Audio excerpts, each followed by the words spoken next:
So Richard, when you look at hiring and making someone a leader at Virgin, what are you looking for in terms of a leader at the Virgin Group? A company consists of one thing, really. I mean, if I buy a plane from Boeing, it'll be exactly the same plane that BA will buy, which will be exactly the same plane that United will buy, and exactly the same plane that Air Canada will buy.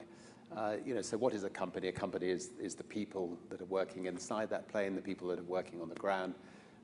They're the people that make up a company.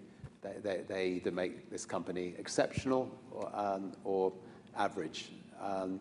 And so if we're looking for somebody to run one of our companies, we want to be sure that they are fantastic motivators of people, that they love people genuinely, that they're looking for the best in people, that they praise people, that they never criticize people, that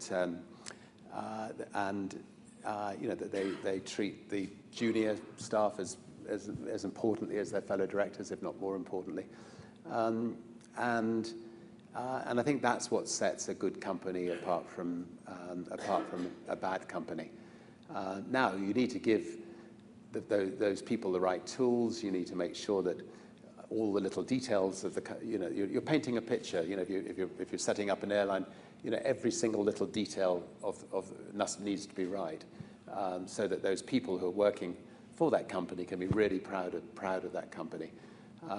But having a leader that really inspires those people is the key. So why do people, you're a leader undoubtedly of 50,000 people, why do people want to be led by you?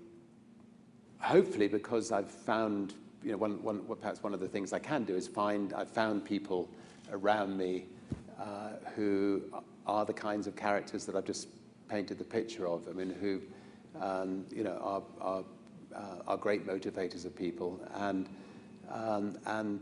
the kinds of companies that we're running and the kinds of things we're doing, people who work for Virgin, believe in. I mean, in every industry that we're in, we are actually doing something for the consumer that they can be proud of. And when they go back, go out into the pub at nights and they're talking about, I work for Virgin, and people are maybe slightly jealous about the fact they work for Virgin. So it's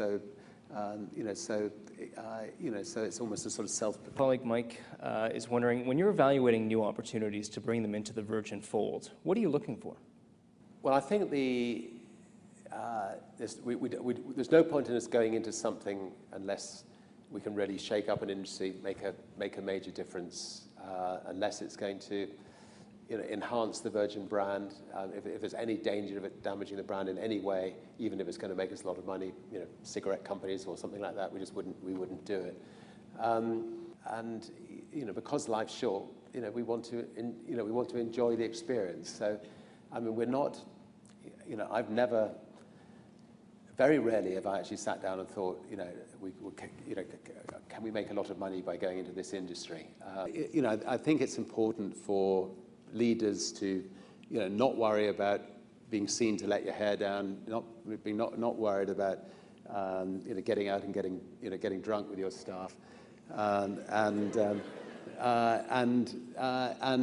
likely, if you are going to go out with your staff, have a little, notebook in your back pocket, because they'll tell you lots of things, and you need to sort of scribble them down over a drink, because you're never going to remember them the next day.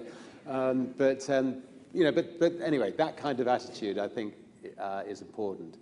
And I think, companies need to have a lot more flexibility with their people. I mean, if somebody's got a wedding, and Virgin companies are not perfect by any means on this, but if somebody's got a wedding, for God's sake, let them go to the wedding. Don't make a big deal out of it.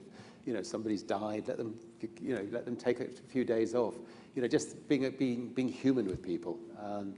And if somebody wants to go off around the world for 2 months, okay, well, maybe on an unpaid basis, let them do it.